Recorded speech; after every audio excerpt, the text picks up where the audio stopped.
All right, class, how is everyone doing today? Awesome. Hope we're all having a great day so far. So remember what we were learning about last class.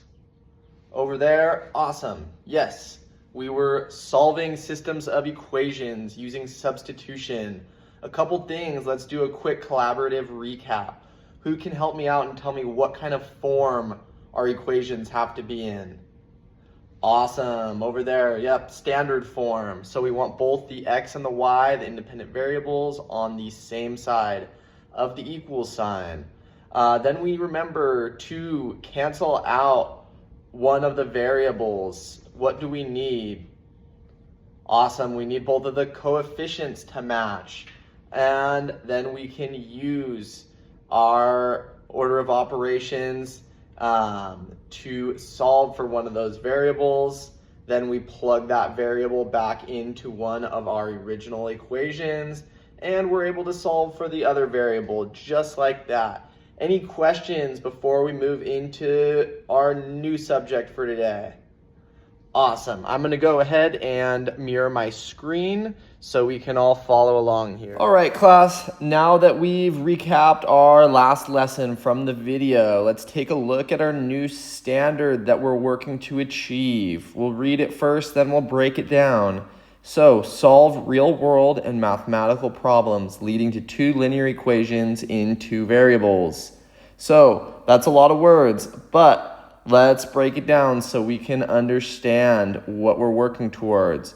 So solve real world and mathematical problems. So we're looking at real life situations that we're using math to solve problems for, leading to two linear equations and two variables.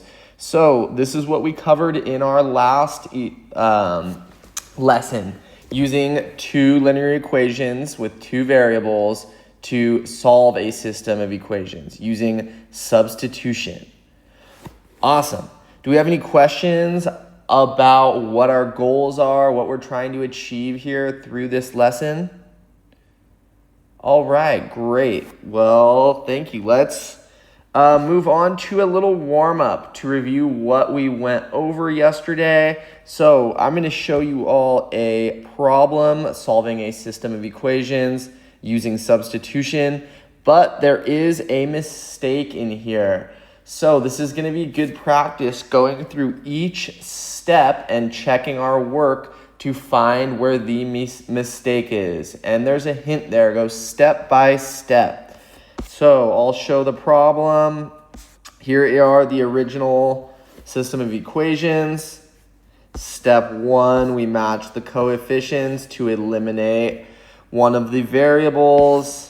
We solved for y, and then we plugged it back in using substitution to solve for x.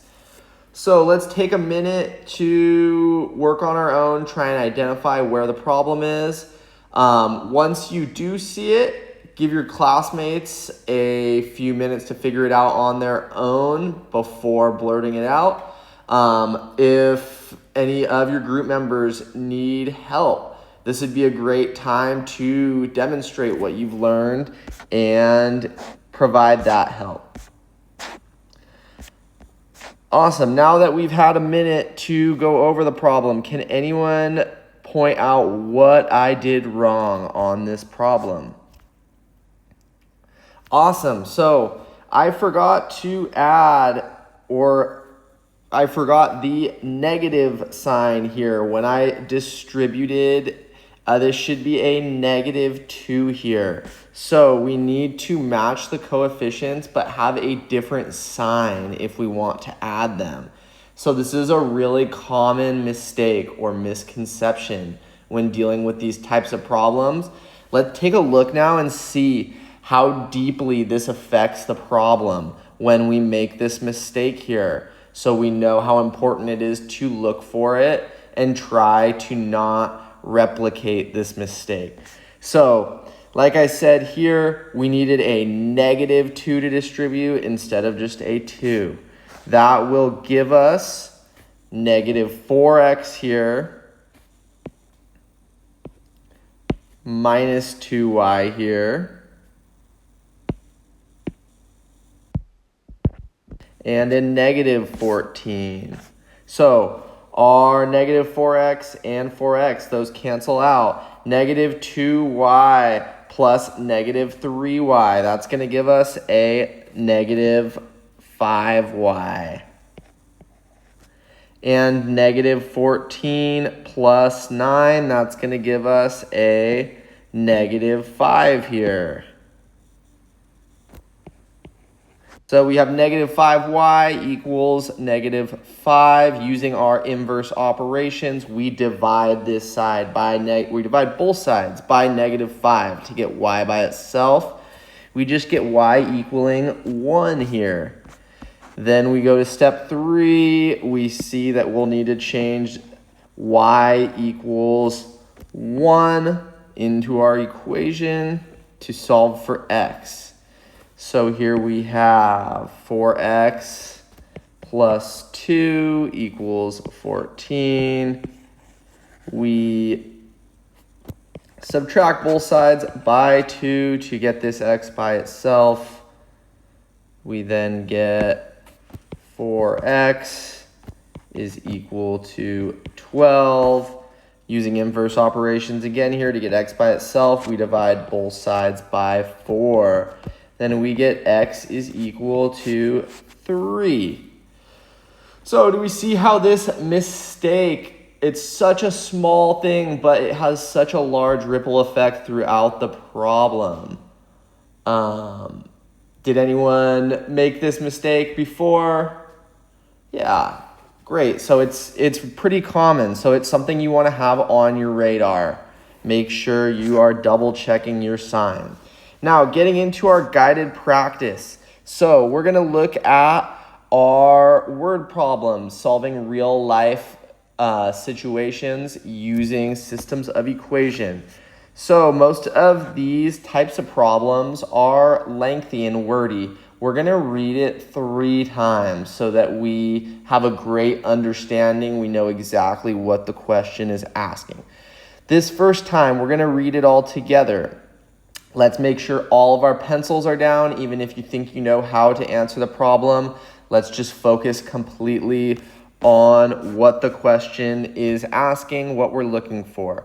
So the drama club sold 300 total tickets. Student tickets cost $5 and adult tickets cost $8. Total revenue was $1,950. Find the number of each ticket sold. So can anyone tell me, big picture, what we're looking to solve here? Yeah, we're looking for number of tickets. Awesome. So in our second read, let's think about what numbers we see and what they are counting. So drama club sold 300 total tickets. So 300 is the total number of tickets. Student tickets cost $5. So $5 is the cost of a student ticket. And adult tickets cost $8. That $8 is the cost of adult tickets. Total revenue was $1,950. Find the number of each ticket sold. So we said 300 is the total number of tickets. 5 is the cost of a student ticket, $5. $8 is the cost of an adult ticket.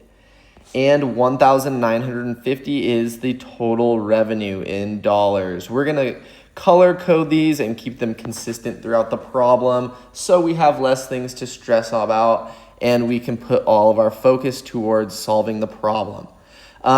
Let's just break down real quick. What is revenue? Awesome. Revenue can be thought of as profit or sales.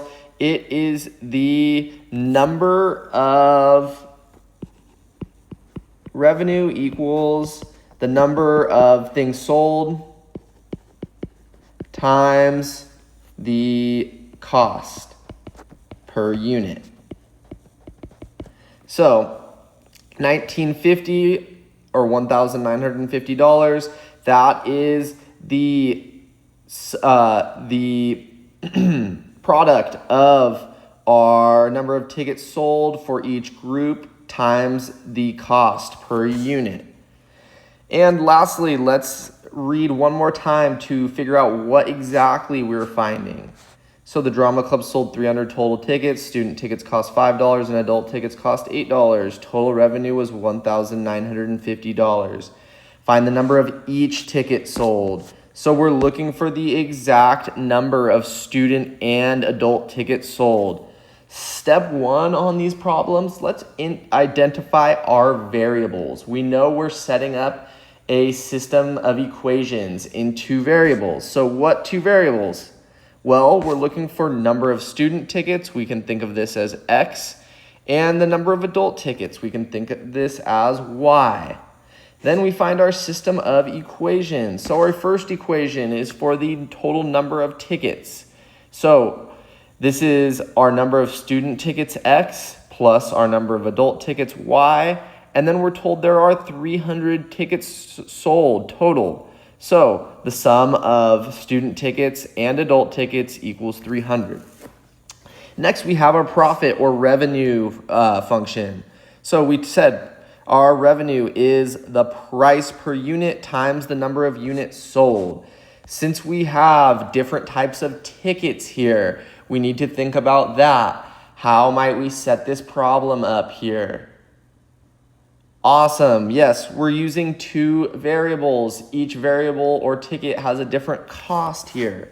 So 5X is going to represent the student revenue, $5 per student ticket, times the number of student tickets sold, plus 8Y, which is $8 per parent ticket, times Y, the number of parent tickets sold.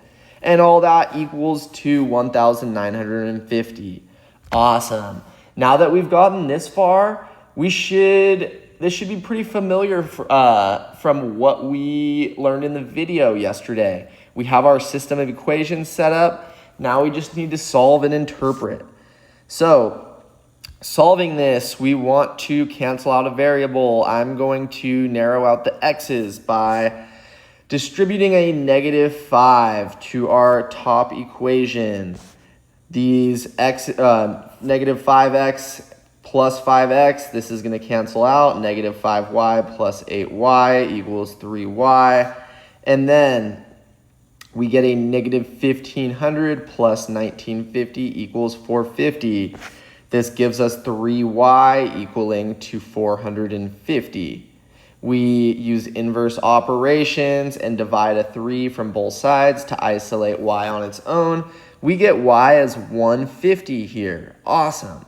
So what's our next step? We remember we have one variable, so we need to, yes, substitute. Awesome. Thank you, class. So we're going to substitute here. I'm going to use our first equation, x plus y equals 300. This is nice and simple. I'm going to substitute 150 in for y. Then I'm going to subtract 150 from both sides to get x by itself. We get x equaling 150. So x equals 150 and y equals 150. We now have to interpret this. So since x equals 150 and y equals 150, we're not done here. What is this telling us? Well, this is telling us since x is equal to the number of student tickets, we have 150 student tickets told. And since y is the number of adult tickets, we have 150 adult tickets sold. And what did we learn from yesterday? What do we need to do after we're done? We think we're all finished, but it's really important that we check our work. Awesome. So we're going to plug this into both equations. We see in the first one, 300 equals 300. That checks out.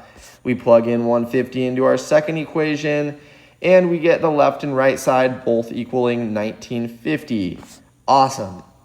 So now that we have completed that, any questions regarding solving real-world problems using systems of equations and two variables?